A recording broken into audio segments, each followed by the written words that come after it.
Luckily enough, no robotic infectious disease physicians. PSA elevation after therapy for localized prostate cancer. Well, with prostate cancer, with the localized disease, we basically have two types of therapy, which have already been established: radical prostatectomy and radiotherapy, which may be external with brachytherapy. But of all patients having a diagnosis of prostate cancer and that undergo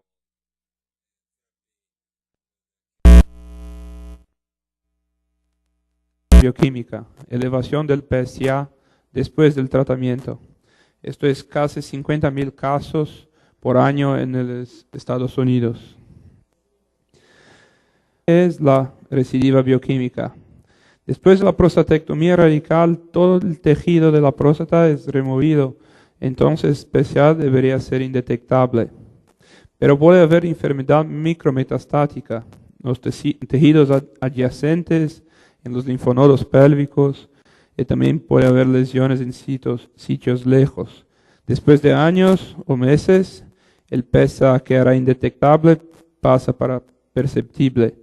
Esta es una línea del tiempo muy característica en que después de la prostatectomía, los pacientes que tienen la recidiva bioquímica, 8 años después, una buena parte, 1 en 3 van a tener doença metastática, enfermedad metastática, y después de 5 años, casi 40% van a morir de la enfermedad.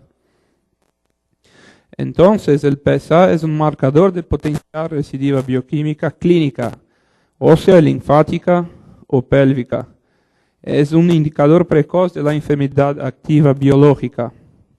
Pero, hoy, el PSA por las técnicas son detectables en hasta 0,001 nanogramas por mililitro. El mismo que se tenga tejido prostático, ello puede ser benigno. Entonces, la elevación del PSA después del tratamiento no necesariamente significa una enfermedad clínica. Las dudas son: ¿cuál valor de PSA para que la recidiva bioquímica se convierta en amenaza clínica significativa para la supervivencia?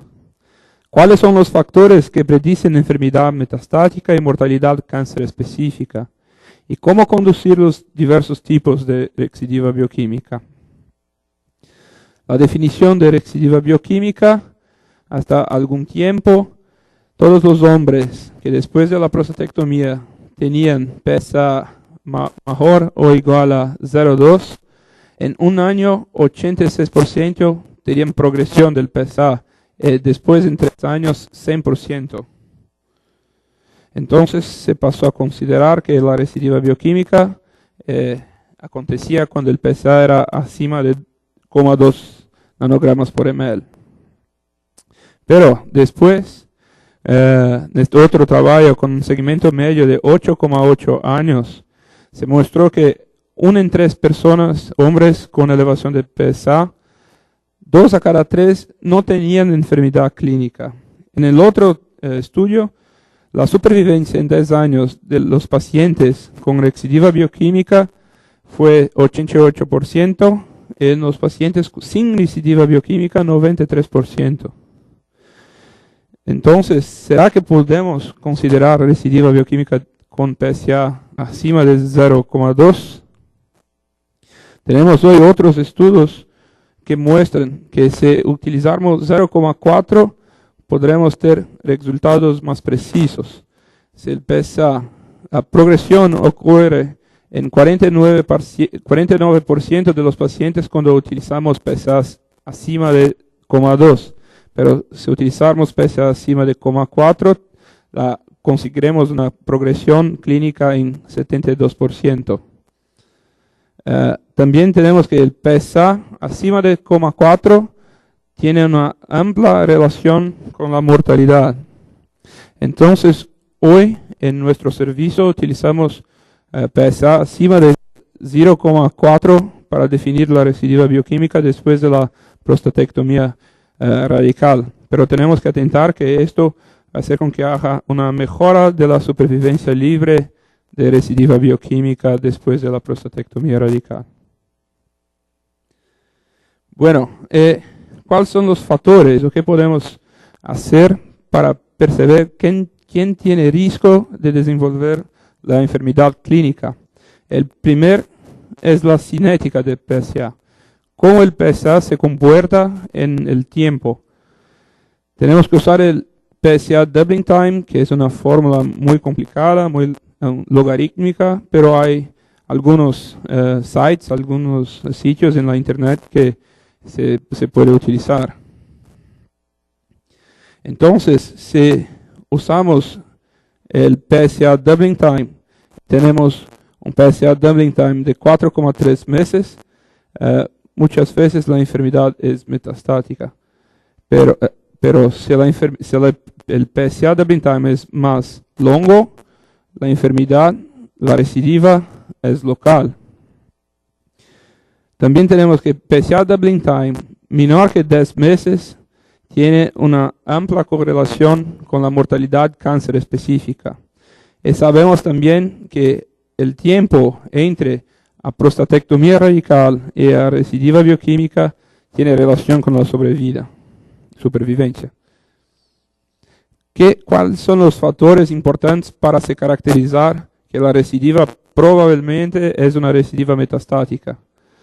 El PSA doubling time después de la cirugía menor o igual a 3 meses, una velocidad de crecimiento del PSA antes de la cirugía mayor que 2 nanogramas por ml en el año anterior a la cirugía y un score de Gleason mayor o igual a 7. Pero esto equivale a apenas 10 a 15% de las enfermedades localizadas. Entonces, tenemos que considerar que si el PSA doubling time es mejor que 6 meses, hasta 43% tendrán progresión para enfermedad metastática y necesitarán del tratamiento adyuvante. Lo más importante es la mortalidad. Y acá tenemos que, si el PSA doubling time es menor que 3 meses, la mortalidad en 5 años por cáncer es 31%.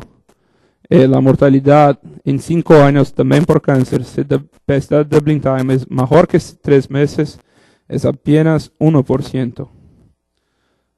Wow, pido disculpas por los gráficos.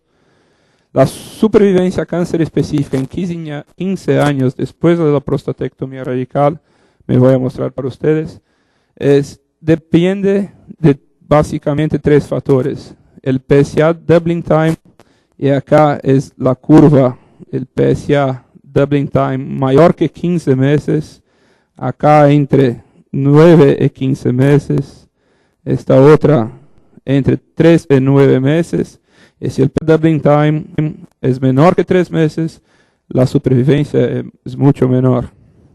El otro factor es el Gleason. Si Gleason es menor que, si Gleason es 8 o 10, tenemos esta curva. Si Gleason es menor o igual a 7, tenemos la curva de arriba.